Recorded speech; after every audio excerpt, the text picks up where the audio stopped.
is what I'm doing, and it's going to be about 10 of those little stories long, so brace yourselves.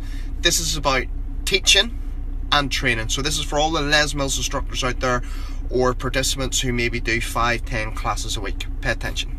Some of this will be factual, and some of this will just be my opinion. The fact is, all of it's my opinion.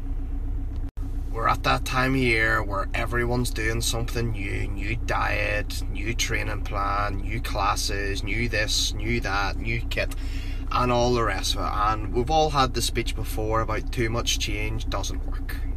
Here's how I train. I use my classes, my Les Mills classes, my boot camps as my own conditioning training. And then in the gym, I'll do some strength or power training. Let me give you an example of today. I haven't trained in a few days. This morning I learnt the new sprint by doing it myself, so I had a pretty tough workout. Did sprint 10, very challenging, and then I did a heavy weights workout myself. A lot of squats, a lot of lunges, a lot of cleans.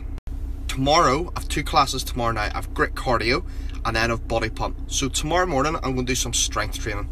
I'll do some 4x6 deadlifts and I'll do some skill work. I'll just practice a few movements like snatch, nothing heavy. And then I'll go quite hard in grit cardio, bearing in mind I'm the coach and I'll have to look after other people. And I'll lift quite big weights in body pump, as it's just an express format, 45-minute format. So I'll go quite heavy for the relative weights, the rep scale. What that allows me to do is manage my energy levels so I don't absolutely wreck myself in the gym so as I can't teach. And it gives me the strength training, which you're never going to get from a group exercise format. So I've got strength in the gym, I've got muscular endurance in the studio. That's what I do. That's what I recommend most instructors do, unless you have another sport specific that you want to train for. Do a little bit of strength training in the gym, kind of get your heart rate up 110, 120, 130, a little bit of sweat, and then nail your classes really hard. Seriously, I want to know. This is why I use Instagram. I want to know. This is me following up from yesterday's little post about training and teaching and how I train. It's all my opinion, and it's all about what I do and what I've learned from my experiences. So it'll be about 10 long. A question I got was about strength training. You know, if I'm doing 15 to 20 classes a week, how much strength training should I do in the gym per week? Honestly, if you're getting one gym strength session per week, you're going to have a benefit from it, and here's why. Strength training makes your muscles stronger, so as when you do muscular endurance, they perform better. That's simple. So what you could do is one day a week before your class, say your class is at 6 o'clock, get to the gym at 5:30, get yourself on the squat rack, do 5x5 squats. You don't have to go overly heavy, just go heavier than what you would do in your group exercise class. And the second one that I got, and I'm saying this more and more right now, is people who are counting macros. Absolutely nothing wrong with counting macros, but if you're knocking out 10, 15 classes a week and you're living on a diet of 1500 calories, you have a problem. The average group exercise class will knock out about 300 calories for an 80k person, or if you're 90k or above, you're talking 500-600 calories.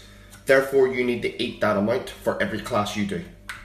Let's count it up. So the government says we need 15 to 2000 calories per day. That's based on you doing everyday tasks. So let's say you're doing everyday tasks and you're teaching 5 classes. That's another 1500 calories.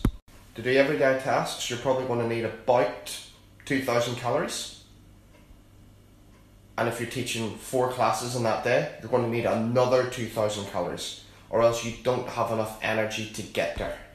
Analogy, if you're driving from Belfast to Dublin, you need 90 miles worth of fuel in your car. If you only put 80 miles worth of fuel in your car, you will not get there, you will stop, you will fail.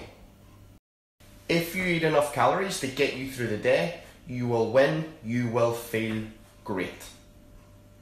3 things to summarise what I've just ranted about. Get to the gym half an hour before you teach, do 5x5s. Eat enough food to give you energy to get through the day. You don't have to do strength training 3-4 times a week. If you're doing strength training once a week or even once a fortnight, you're going to be doing something that's going to benefit your muscular endurance based activity, i.e. your classes, which is your living.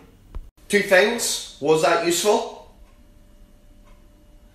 and DM me anything else you would like me to rant about, or DM me if you just want me to shut up. My pants down, pants down, pants